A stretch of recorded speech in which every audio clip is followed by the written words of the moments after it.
What's up, guys? Terrence Lewis Helps, Mr. Fix It, and you know what it is, flipping ain't easy. So check it out, guys. I'm shooting a quick little series for you guys.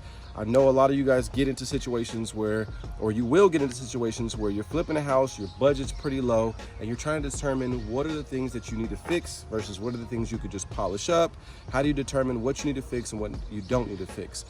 You may also be in a situation where you're going to put an offer on a property and you come up with your rehab costs, and you guys just aren't agreeing at that price point that you need. So you either need to A, take a cheaper price or cheaper profit on the property, or B, find places to cut. And so I'm gonna share with you guys in this video how to determine what to fix, what not to fix, how to know whether you should do the higher end stuff or the lower end stuff. We're just gonna talk about it. We got an ideal property here. I made a decision to keep it, then I decided to sell it. So we're gonna talk about all that in this video right now, coming up.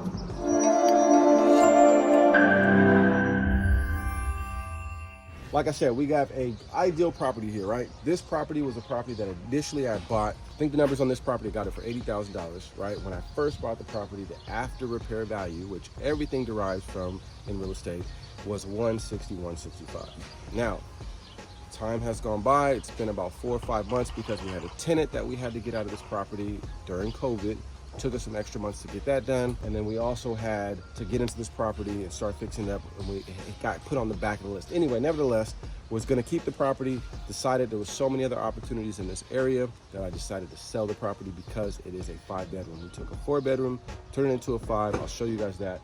So I decided to sell this property, and now we're in a mad dash to get it up to sale quality versus just polishing it up as a rental, right? For those of you guys that know about the BRRRR method, you're basically buying properties up, polishing up a little bit, getting them to a little bit higher of a quality rent, and refinancing those properties in order for you to be able to get your money back out of the property and do it again.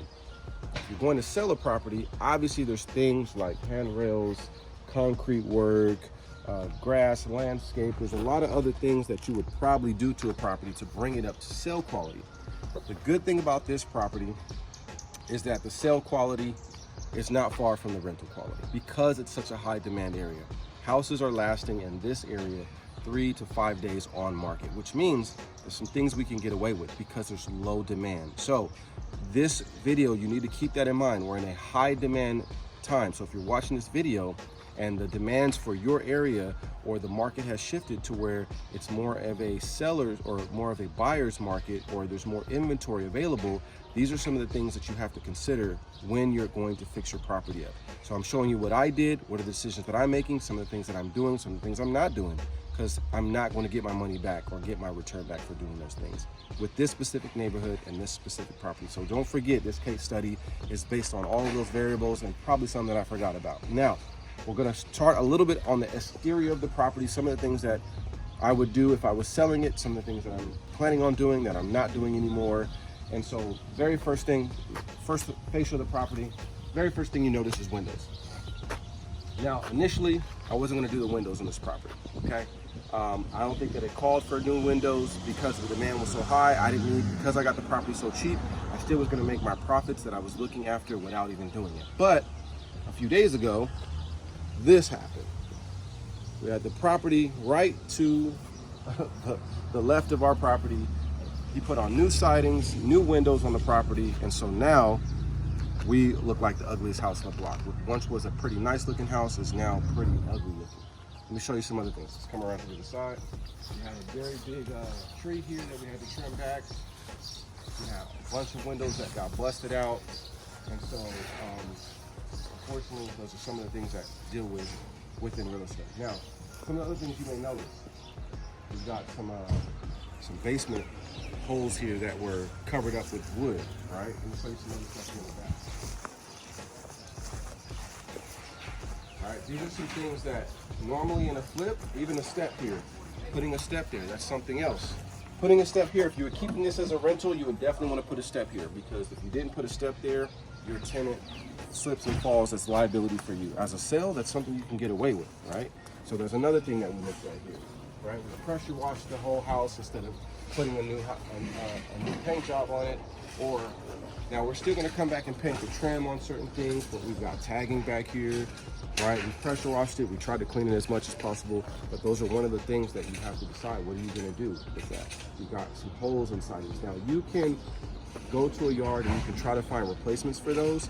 But because this is so weathered, you're probably not going to find a color that matches. So you have two choices. You can keep it that way, paint the whole property, put a whole new siding on it. So there's plenty of things you have to do. Now, if you're keeping it as a rental, you really don't have to do much. Obviously, you have the whole back of the building. So keeping this property as a rental, I would pressure wash it a little bit more, see if you can get that off of there. Pressure wash all this stuff off the deck, put a new fresh coat of paint on here, and call it a day. Okay, skip around to the other side. Another thing you could do when one thing that I'm doing because I'm in a high demand area is windows, right? Instead of putting all new windows on this property, there's two reasons why I'm not putting windows on this property right now. A, we had kids come through and bust every single window out on the property. So if I put new windows in there, I'm exposing myself to having them do that again. And because I'm in such a high demand area, there's two things you'll notice when we go inside as well, which is the floors of the property and some of the upgraded features to it. I can include that in the listing description. I can say new windows upon sale of the property. So I don't necessarily have to have those in there. It's not going to deter people from wanting to buy my property, and that's stuff that we could still get done and still show that aesthetic. And it's also going to get that appraisal value up on the property as well. All right, so these are some of the things. Do you do these things? Do you put a new step on? Do you paint the basement walls so it has a little bit more of a aesthetic look to the property, right? Do you put new siding on the property? These are questions that you're going to have to answer, and these are questions that you're going to have to deal with when you get to fixing and flipping the property. This specific property itself in such a high demand area, if I keep putting more money into this property, there's going to be a certain point where it's a gap or where it's a cap. You're not going to be able to go and exceed more than that. So let me show you the inside. All right, so check it out.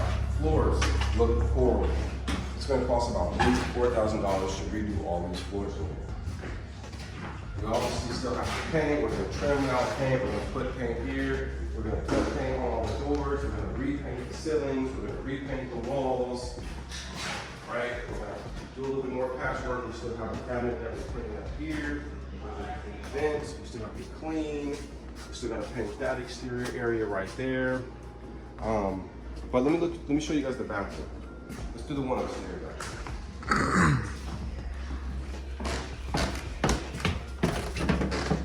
This is a property that's getting ready to hit the market. So while you're looking at a lot of the stuff that still needs to be done, a lot of it's paint and cosmetic. It's a couple days worth of work. All right, so look in this bathroom, right? Again, as a rental property, keeping this as a rental, towel, a nice little vanity, a toilet with a nice little ledge on the back of it, and new paint. That's it, as a rental. Now you can sell it because there are investors that want to buy rentals, right? But just again, understand, you're not gonna get that top dollar for the property. All right, another thing we did right here was add this. This was a closet at some point. So we busted into the closet, went through, because through this bedroom right here, there was a door to another bedroom. So you can't count that bedroom for Section A. You can't count that bedroom as an additional bedroom, even on a sale, because it's a bedroom through a bedroom. Well, no, on the sale you can, but not on a rental, not as a rental. So now as we come through here, once we finish the floors and we finish these walls, so we add the bedroom. All right, here's another thing. Ceilings, right? As a rental, depending on the area that you're in, you may need to cut this out and do a better patch job here and match the texture, especially on a sale. Right? But as a rental, maybe you do, maybe you don't. These are some things that other investors don't want to show in their properties, but this is a real thing, especially if you're coming to the end of your budget, right? So if you're in a situation where your budget is pretty low and you're trying to finish up a project, which can happen because things go over budget, you got to figure out where you want to put the money. So understanding whether it's going to be a fix or flip or whether it's going to be a property that you're going to sell, it's very important to understand that from the beginning. And then as you get through these decisions that you have to make about, does it make more sense to open up and make this another bedroom? Or does it make more sense to just give more detail and make it look a little bit more pretty? So you have to decide that for your own.